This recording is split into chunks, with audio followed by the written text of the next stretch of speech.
Ganjar.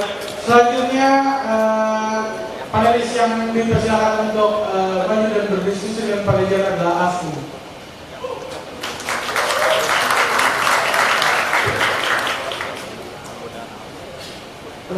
Oke. Beda Pak, katanya beda sesinya Pak sama yang tadi ditanyain. Oke, nggak apa-apa kok. Pokoknya ikut kamu. Sebelum saya tanya Pak Ganjar, saya mau tanya dulu di ruangan yang belum menentukan pilihan ada nggak sih? Ada ya, lumayan ya. Karena kalau udah pilih Pak Ganjar semua, buat apa Pak? Saya tanya kan maksudnya untuk mengajarkan. Boleh. Oh benar. Jadi buat teman-teman yang belum menentukan pilihan, ini saya dari BM Pak, nama organisasi dari Bang Abigail. BM itu singkatan aslinya bisa memilih, tapi bisa diplesetnya jadi belum memilih karena banyak mau. Jadi kita banyak mau Pak. Salah satu yang kita mau Pak, atau yang saya mau setidaknya adalah kalau kita ngomongin kepemimpinan, sebenarnya kan kepemimpinan itu dites, diuji ketika kita membuat keputusan yang sulit ya Pak. Karena kalau keputusan yang mudah, misalnya antara opsi A, B, C ada yang sudah jelas mudah ya, A saja. Tapi ketika keputusan sulit, yang mengarahkan kita untuk membuat keputusan adalah nilai-nilai yang kita pegang ya Pak. Saya juga mengakui bahwa dalam kebijakan publik tidak selalu kita ada keputusan yang benar-benar baik. Akan selalu ada yang kita korbankan, sebutannya trade-off gitu ya. Jadi kita nggak selalu bisa pilih yang terbaik. Nah, kalau boleh saya bahas Pak, mungkin dua keputusan sulit yang sudah terjadi di track recordnya Pak Ganjar yang adalah yang berhubungan dengan eksploitasi sumber daya alam di Wadas dan di Rembang. Yang saya mau tanya, kalau apa yang Pak Ganjar lakukan sebagainya itu mungkin udah template ya Pak, ada jawabannya. Saya mau masuknya ke nilai Pak, karena itu kan pasti buat keputusan mudah. Saya paham argumen dari dua sisi. Meskipun kalau saya jelas, saya memihak ke keadilan sosialnya, perlindungan warganya. Seperti apa sih proses pembuatan keputusan Pak Ganjar ketika berada di posisi tersebut, dengan kekuasaan tersebut, dengan keterbatasan kekuasaan tersebut, yang mendorong Pak Ganjar untuk melakukan apa yang Bapak lakukan? Artinya, kalau dalam konteks perizinan, ketika mengeluarkan izin, ketika dicabut kemudian mengeluarkan izin lagi. Kemudian saya tahu Pak Ganjar sempat juga mencoba datang langsung ke rumah warga dan berinteraksi dan sebagainya. Apa sih nilai-nilai yang ingin Pak Ganjar cerminkan dalam kepemimpinan Pak Ganjar ketika jadi presiden nanti dengan contoh tadi di dua kasus tersebut? Terima kasih Pak. Keadilan dan kepastian. Keadilan dan kepastian. Ketika dua contoh ini dimunculkan, saya senang sekali karena ada decision making proses yang waktu itu diambil dan dilakukan. Tapi saya mau tambahin, ada juga PLTU data itu keras utama. Sayangnya tiga-tiga ini, yang dua sudah terjadi di depan mata saya, sudah lahir. Saya tidak ikut memproses. Yang Wadas itu diproses baru karena sudah kira-kira sekian belas tahun tidak pernah tereksekusi rencana itu. Maka kemudian kita mengambil prinsip-prinsip yang kemudian mesti kita lalui. Itu menarik kan ada konflik. Maka saya ceritakan, nanti saya akan tunjukkan keputusan yang lain, tapi tidak pernah populer.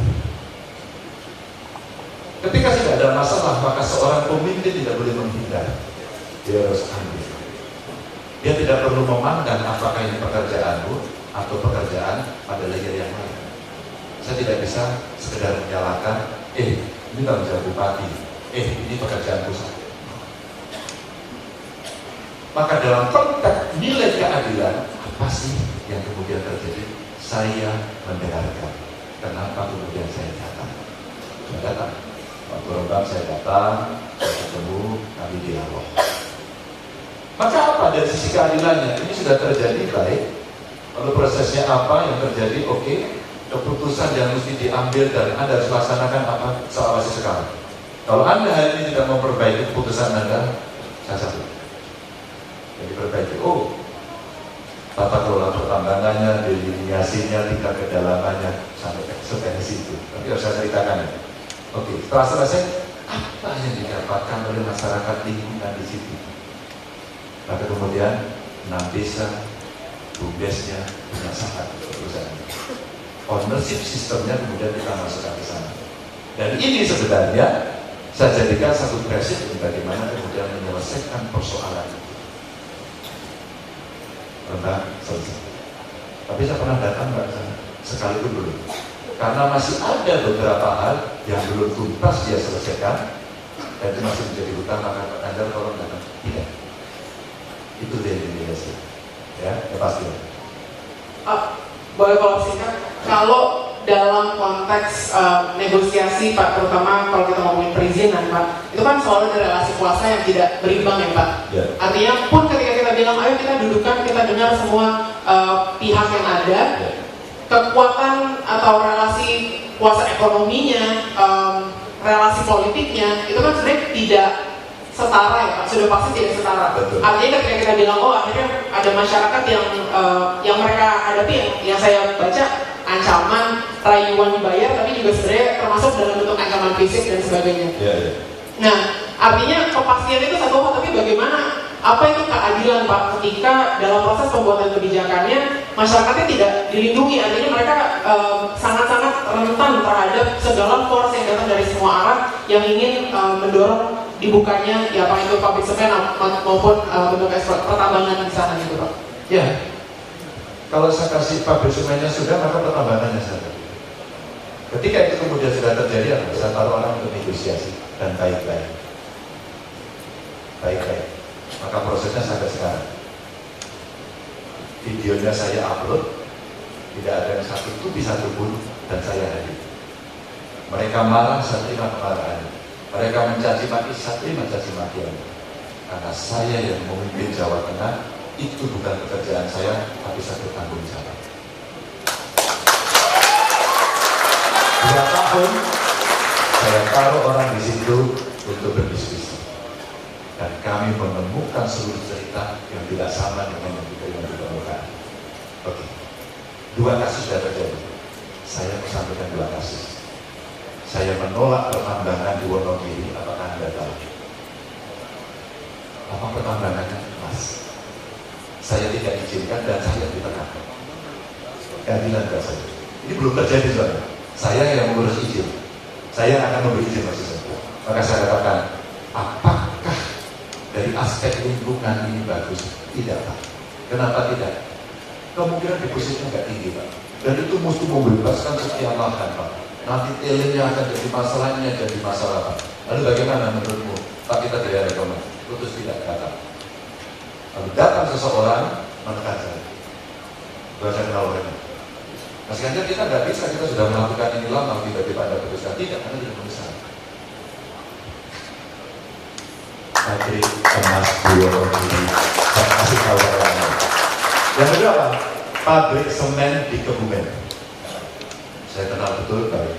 Maaf Bapak, tidak bisa karena tidak memenuhi. Datang lagi setelah itu pabrik semen baru yang diusulkan dan sampai hari ini tidak berjalan. Di mana itu? Ada di Pati. Ada pabrik barunya? Iya. Karena yang memberikan izin bupatinya, saya tidak punya kuasa. Tapi karena perusahaannya ragu, dia datang kepada saya. Pak Ganjar, bagaimana menurut Pak Ganjar? Kalau menurut itu pendapat boleh. Kalau pendapat cukup, kita sudah tidak cukup, tidak butuh semen lagi. Saya mengadvokasi semen pengganti itu sudah dengan rasa yang sungguh-sungguh tidak enak, tapi saya sudah berusaha. Maka buat saya tidak. Tapi Anda sudah digugat dan Anda mau menangkan itu, kalau Anda mau pakai silakan.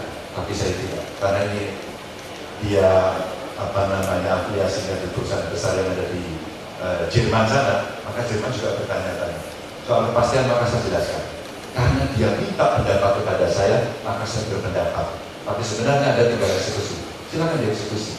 Lalu saya ceritakan mitigasinya dan itu tidak berjalan. Memang cerita terakhir ini tidak terlalu populer. Tidak perlu. Cukup saya jelaskan sebagai verifikasi.